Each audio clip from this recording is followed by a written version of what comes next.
önce kırmızı ipleri çekerek can yeleğini şişirin. Gerektiğinde kırmızı şişirme borularını kullanarak can yeleğini şişirebilirsiniz. Uçağı acil çıkış penceresinden terk etmeniz gerekiyorsa, can yeleği dışarı çıktıktan sonra şişirilmelidir. Can yeleklerindeki lamba suyla temas ettiğinde otomatik olarak yanacaktır. Bebekler için can yelekleri koltuğunuzun altında mevcut olup, herhangi bir acil durumda önce şişirilip daha sonra giydirilmelidir. Uçuş boyunca kabin ekibinin bu konuda vermiş olduğu talimatlara uyulması gerekmektedir. Your life vest is under your seat or between two seats. Do not remove the vest unless you are informed by the crew. Put it over your head.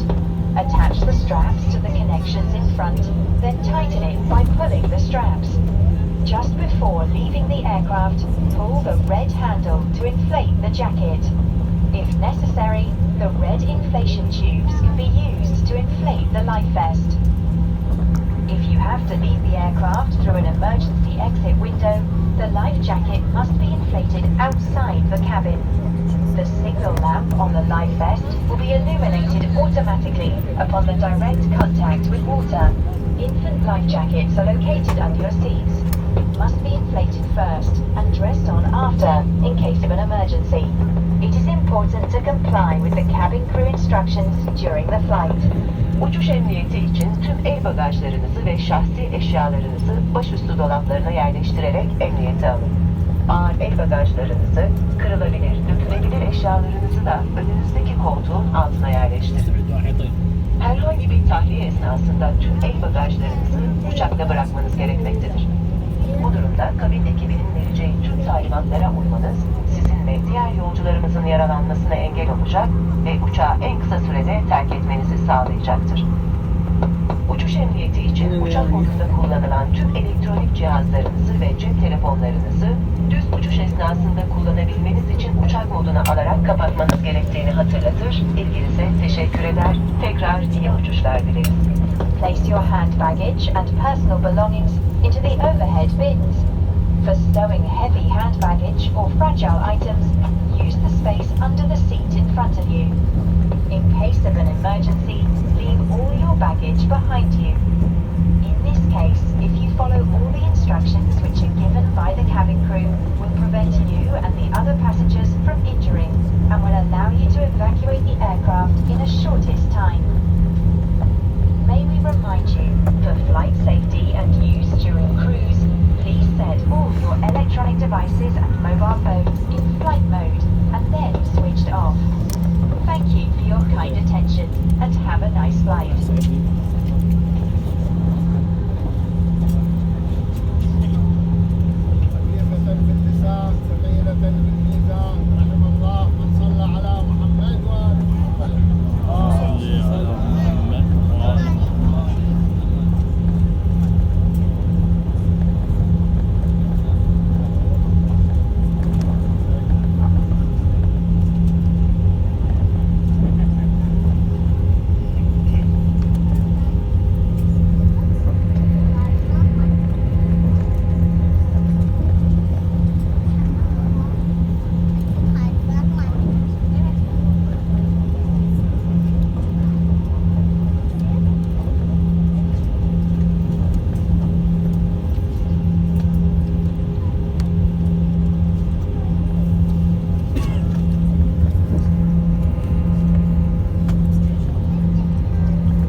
مال اقلاع الطائرات.